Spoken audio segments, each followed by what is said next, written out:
Good morning guys, എല്ലാവർക്കും സുഖമല്ലേ? ഞങ്ങളിവിടെ സുഖസുന്ദരമായിട്ടിരിക്കണം. ഇന്ന് 31 ഡിസംബർ. നിങ്ങളെല്ലാവരും ന്യൂ ഇയർ പ്ലാനിങ്സിലും ന്യൂ ഇയർ ഗ്യാതറിങ്, കുക്കിംഗ്, അതിൻ്റെയൊക്കെ പ്രിപ്പറേഷനിലും തിരക്കിലൊക്കെ ആയിരിക്കും. എനിക്കിന്ന് ഓഫീസുണ്ട്, അപ്പോൾ ഉച്ചവരെ ഓഫീസുള്ളൂ. അപ്പോൾ പാത്തുവിനും സ്കൂളില്ലാത്തതുകൊണ്ട് പാത്തു എൻ്റെ കൂടെ കൂടി ഓഫീസിൽ പാത്തുവിൻ്റെ കുറച്ച് ഫേവറേറ്റ് ആൾക്കാർക്ക് കാർഡ്സൊക്കെ ഉണ്ടാക്കി പാത്തുവും ഇന്ന് ഓഫീസിലേക്ക് വരുന്നുണ്ട്. Let's go? Yes.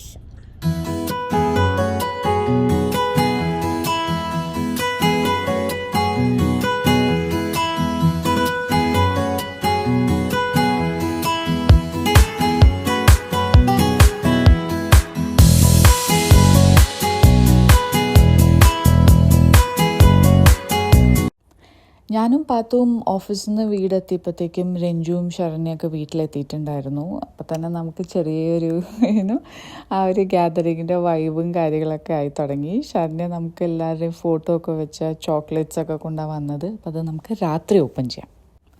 നമ്മൾ പറയില്ലേ, ചില ബന്ധങ്ങൾ, ചില ആൾക്കാരോടുള്ള നമ്മുടെ സ്നേഹം, അടുപ്പം, അതെന്തുകൊണ്ടാണ് ഇങ്ങനെ, അതെങ്ങനെ ഇത്രയും അടുപ്പത്തിലായി എന്നൊന്നും നമുക്കറിയില്ല, നമുക്കതിനെ ഡിഫൈൻ ചെയ്യാൻ പറ്റില്ല എന്ന്.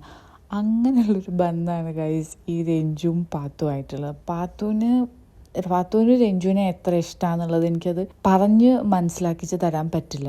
അതിൻ്റെ ഒരു പ്രധാന കാരണം എന്താണെന്ന് വെച്ച് കഴിഞ്ഞാൽ, രഞ്ജു പാത്തുവിനോട് ഒന്നിനും നോ പറയില്ല. ഇവർ പരിചയപ്പെട്ടിട്ടുള്ള, അല്ലെങ്കിൽ ഇവർ തമ്മിൽ അറിയണ കാലം തൊട്ട് ഇന്ന് വരെ രഞ്ജു പാത്തുവിനോട് ഒരു കാര്യത്തിന് നോ പറഞ്ഞിട്ടുണ്ടെന്ന് എനിക്ക് തോന്നുന്നില്ല. അതുകൊണ്ട് തന്നെ പാത്തുവിന് അത് രഞ്ജു എന്ന് പറയുന്ന ഒരു കൊച്ചച്ഛനേക്കാൾ കൂടുതൽ എനിക്ക് എപ്പോഴും തോന്നിയിട്ടുള്ള പാത്തുവിൻ്റെ ഒരു ചങ്കാണ്. എന്തിനും ഏതിനും ഏത് സിറ്റുവേഷനിലും കൂടെ നിൽക്കുന്ന ഒരു ചങ്ക്. ചില സമയത്ത് എനിക്കും കുട്ടനും തോന്നും ഞങ്ങളെക്കാൾ ആൾക്ക് ഇഷ്ടം രഞ്ജുവിനെയാണെന്ന്. അതൊരവസരത്തിൽ അവൾ പറഞ്ഞിട്ടുണ്ട്. അതൊന്ന് കണ്ടിട്ട് വരും. ആണോ പാത്തുവിന് ഏറ്റവും ഇഷ്ടം ആരെ? അച്ഛനാണോ അമ്മയാണോ?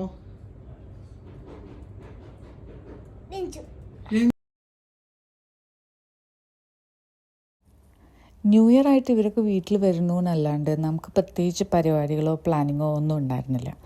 എന്തൊക്കെ പറഞ്ഞാലും ഫെബ്രുവരി എനിക്ക് തോന്നുന്നു നാട്ടിൽ പോയ സമയം തൊട്ടിട്ട് പാത്തു മേടിച്ച് വെച്ചേക്കുന്ന ഉടുപ്പാണ്. അപ്പോൾ പിന്നെ അവൾ അത് ഇടാണ്ടിരിക്കുമോ? അതുകൊണ്ട് പരിപാടിയൊന്നും ഇല്ലെങ്കിലും, ആരും ഡ്രസ്സ് ചെയ്തിട്ടൊന്നും ഉണ്ടായിരുന്നില്ലെങ്കിലും പാത്ത് ഫുൾ ജിൽ ജിൽ മീനിയായിരുന്നു.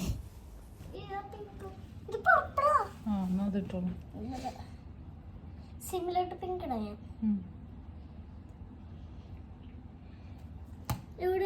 എനിക്കറിയില്ല.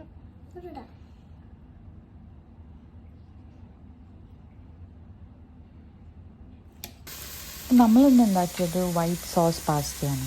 അപ്പോൾ അതിൻ്റെ പരിപാടികളൊക്കെ ഞാൻ പതുക്കെ തുടങ്ങിയപ്പോഴത്തേക്കും ഗുജു ഫാമിലിയൊക്കെ എത്തി. അവരും കുറച്ച് ഫുഡും കാര്യങ്ങളൊക്കെ കൊണ്ടുവന്നിട്ടുണ്ടായിരുന്നു. അപ്പോൾ അങ്ങനെ ഞങ്ങൾ ചെറുതായിട്ട് ഞങ്ങളുടെ പരിപാടികളൊക്കെ തുടങ്ങി. ഈ ദിവസത്തിന് വേണ്ടിയിട്ട് നമുക്കങ്ങനെ പ്രീ പ്ലാനിങ് ഒന്നും ഉണ്ടായിരുന്നില്ല. നമ്മൾ ഒരുമിച്ചായിരിക്കും എന്ന് മാത്രമേ ഉണ്ടായിരുന്നുള്ളൂ. പിന്നെ എനിക്കും കുറച്ച് ഹെൽത്ത് ഇഷ്യൂസ് ഉണ്ടായിരുന്നു. അതുകൊണ്ട് നമ്മളങ്ങനെ വലിയ വലിയ പരിപാടികളോ കാര്യങ്ങളോ ഒന്നും ചെയ്തില്ല. കുറച്ച് നേരം ഇരുന്ന് ഭക്ഷണമൊക്കെ കഴിച്ച് ബോറടിച്ചപ്പോൾ ഞങ്ങൾ ചീട്ട് കളിക്കാമെന്ന് വിചാരിച്ചു. റമ്മിയിൽ എൻ്റെ ഗുരു ബെങ്കുവാണ്. കളിക്കാൻ പഠിപ്പിച്ചതും കള്ളക്കളി കളിക്കാൻ പഠിപ്പിച്ചതും അവൻ തന്നെയാണ്. ഇപ്പം ഞാൻ അവനേക്കാൾ വലിയ കള്ളക്കളി കളിക്കുന്നതാണ് അവൻ പറയുന്നത്. അതിലൊരു സത്യമില്ലാതില്ല. ഇപ്പോൾ ഗുരുവിന് ക്ഷീണമാണ്, ശിഷ്യ അടിച്ച് കയറുകയാണ് കള്ളക്കളിയിൽ. പക്ഷെ എന്താ ഒരു പ്രശ്നം വെച്ചാൽ, എത്ര കള്ളക്കളി എടുത്ത് എത്ര കള്ള പോയിൻറ്റ്സ് ഞാൻ നേടിയാലും അവസാനം പോയിൻറ്റ്സ് എണ്ണി കഴിയുമ്പോൾ ഞാൻ തന്നെയായിരിക്കും തോറ്റുണ്ടാവുക. ആ ഒരു ഭാഗ്യക്കേടും കൂടി എനിക്കുണ്ട്.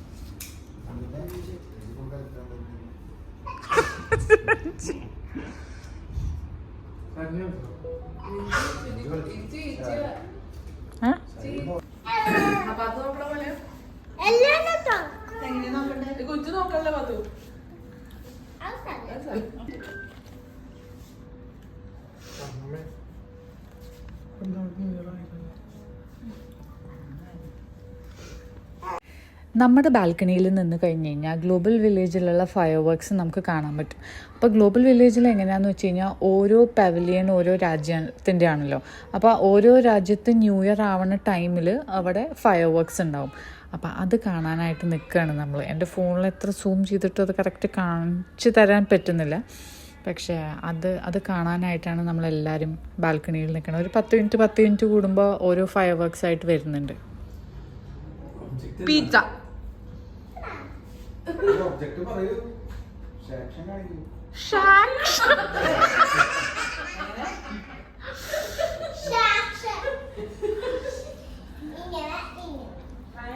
Christmas tree. Mummy. Pyramid. Mountain. താൻ പറ.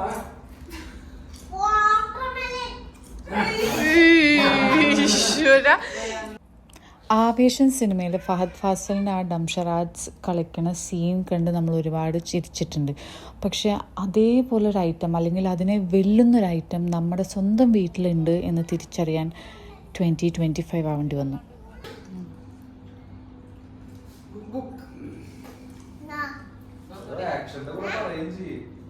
ഒന്നുകൂടി ഇങ്ങനെയോ?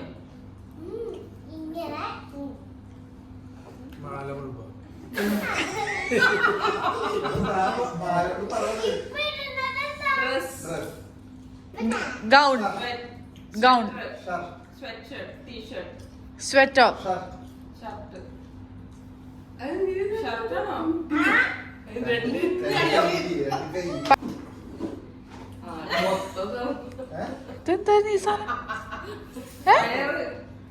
വാട്ടർ.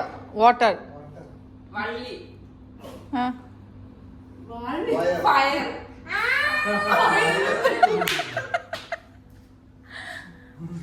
ഫയർ എന്താ പറ്റത്? ഇങ്ങനെ ഫയർ അങ്ങനെയാണോ? ഫയർ ഫയറല്ല വയർ. ആ പറഞ്ഞിട്ട് പോലും ആൾക്കാർക്ക് മനസ്സിലാവണല്ലോ.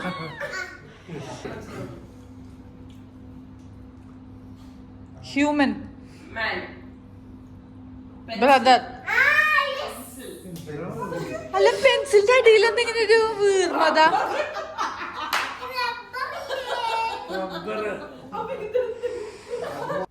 അപ്പം നീണ്ടു നിവർന്ന എന്താ പറയുക കഠിനമായ ഡംഷറാജ് കളി കഴിഞ്ഞ് ഞങ്ങൾ ഇറങ്ങി.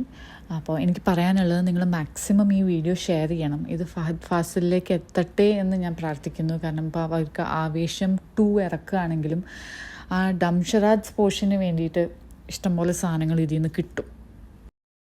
അപ്പോൾ നമ്മളിപ്പോൾ പോകുന്നത് ഫയർ വർക്ക്സ് കാണാൻ വേണ്ടിയിട്ടാണ്. നമ്മുടെ വീടിൻ്റെ അവിടെ നിന്ന് ഒരു 5 മിനിറ്റ് ഡ്രൈവ് ചെയ്ത് കഴിഞ്ഞാൽ ഒരു ഹൈവേയുടെ സൈഡിൽ നിന്നിട്ടാണ് നമ്മൾ കഴിഞ്ഞൊരു 2-3 കൊല്ലമായിട്ട് ഫയർ വർക്ക്സ് കാണുക. അപ്പോൾ അവിടെ നിന്ന് കഴിഞ്ഞ് കഴിഞ്ഞാൽ നമുക്ക് നേരെ ബുർജ് ഖലീഫയും സൈഡിൽ ഗ്ലോബൽ വില്ലേജിൻ്റെയും 2 ഫയർ വർക്ക്സും കാണാൻ പറ്റും. ഇവിടെ നമ്മുടെ വീട്ടിൽ നിന്ന് ഒരു 5 മിനിറ്റ് ഡ്രൈവ് ഉള്ളൂ ഈ സൈഡിലേക്ക്. കണ്ടോ എല്ലാവരും വണ്ടി ഇവിടെ നിർത്തിയിട്ടൊക്കെയാണ്.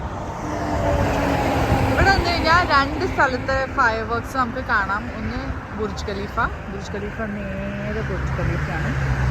പിന്നെ നമുക്കിവിടെ ഗ്ലോബൽ വില്ലേജിൻ്റെ ഫയർ വർക്ക്സും കാണാം.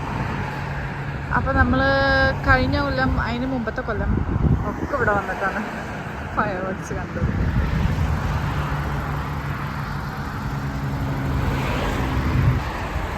കാറുകളുടെ എണ്ണം കൂടി കൂടി കൂടി വരികയാണ്. ഇനി ഒരു ഗ്യാപ്പുള്ളൂ നമുക്ക്. അതുകൂടി ആയിക്കഴിഞ്ഞാൽ ഈ സൈഡിലെ ഹൈവേ നാടൻ.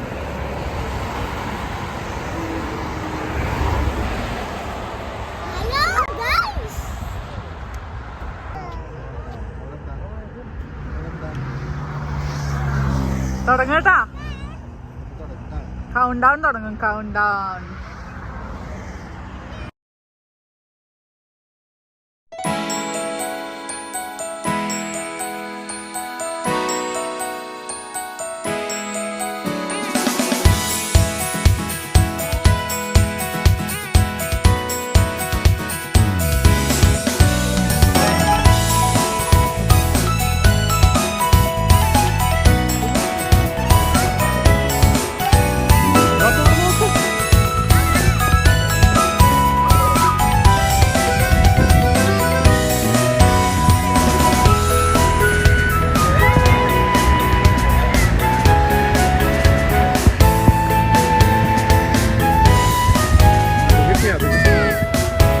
അപ്പോൾ എല്ലാവരും അടിപൊളിയായിട്ട് ന്യൂ ഇയർ സെലിബ്രേറ്റ് ചെയ്തു എന്ന് വിചാരിക്കുന്നു.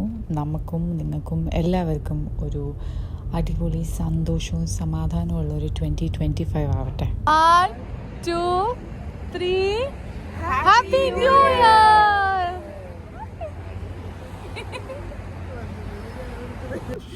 Bye guys, happy new year.